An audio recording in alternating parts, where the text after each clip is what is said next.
Bonjour les amis, j'espère que vous allez bien. Moi ça va, je suis heureux de vous avoir aujourd'hui.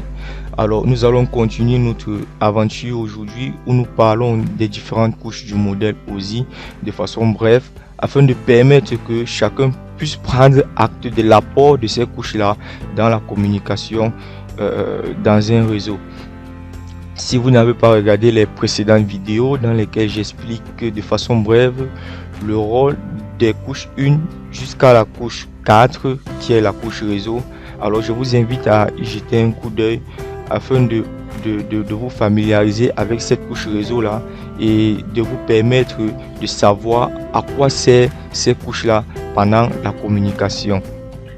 Alors nous allons poursuivre avec la couche session. C'est quoi la couche session? La couche session établit, contrôle et termine les sessions entre les applications locales et distantes. D'accord, quand on parle d'applications locales et distantes, là on parle des processus. D'accord, on parle des processus qui s'exécutent dans nos machines ou alors entre des machines distantes.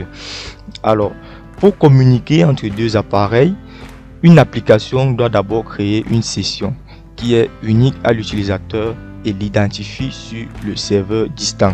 D'accord, je prends un exemple banal de session ou un exemple basique de session. Vous voyez, lorsque vous démarrez un ordinateur et que vous vous connectez à votre compte utilisateur ou administrateur, pendant que vous vous connectez, vous êtes là en train de créer une session, d'accord, mais là c'est une session locale qui est dans votre ordinateur.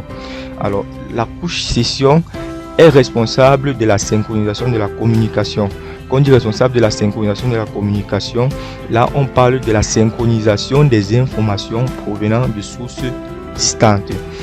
Un exemple palpable où ce rôle-là est implémenté, c'est lors des programmes télévisés en direct. Vous savez, le signal audio et le signal vidéo sont deux signaux différents, produits par deux équipements différents.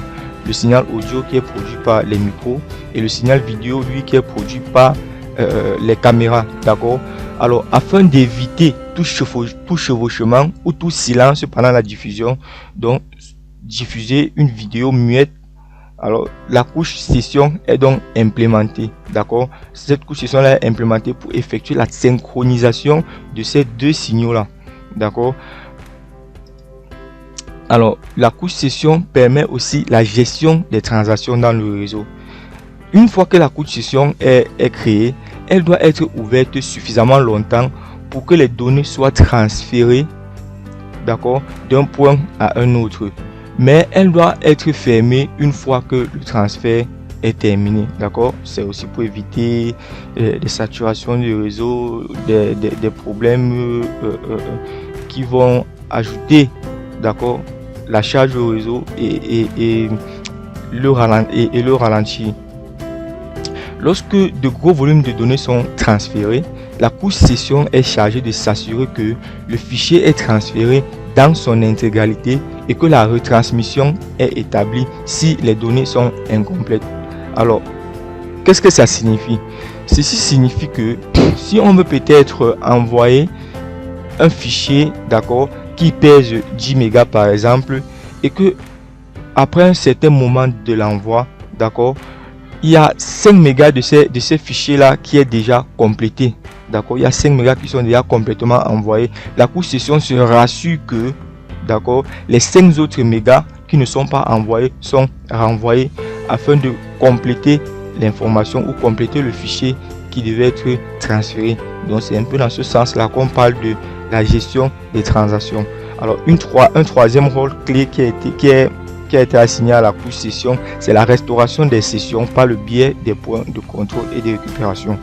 Alors pour ceux qui ont pris l'habitude ou bien qui utilisent l'ordinateur de temps en temps, vous voyez, il y a ce qu'on appelle des points de restauration. C'est quoi un point de restauration? Un point de restauration, c'est un moment pendant lequel l'ordinateur fonctionnait normalement, d'accord, pendant lequel l'ordinateur fonctionnait normalement et qui sera rappelé, d'accord, ou alors l'ordinateur sera ramené à cet état là lorsqu'il y a un dysfonctionnement, d'accord, ou un problème qui survient pendant l'utilisation, d'accord, dans des jours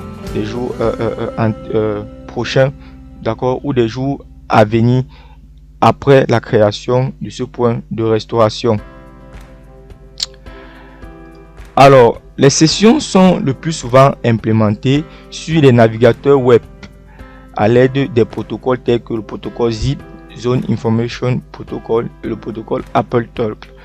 Vous savez, sur les navigateurs web, il y a communication entre plusieurs serveurs, entre les clients et les serveurs, ou entre serveur et serveur. D'accord? Et lorsqu'il y a une communication, une session est d'abord créée. D'accord? Alors, c'est la couche session qui gère aussi cette communication, ces connexions-là. Alors, merci d'avoir regardé la vidéo. Nous sommes parvenus à sa fin. J'espère qu'elle vous a aidé à avoir un bref aperçu du rôle de la couche session dans la communication. Alors, si vous avez aimé, n'hésitez pas à liker, à partager, afin de permettre à vos proches de s'informer aussi, ou alors d'apprendre davantage en ce qui concerne le rôle des couches du modèle OSI. Alors, à la prochaine, nous parlerons de la couche 6 du modèle OSI, la couche présentation.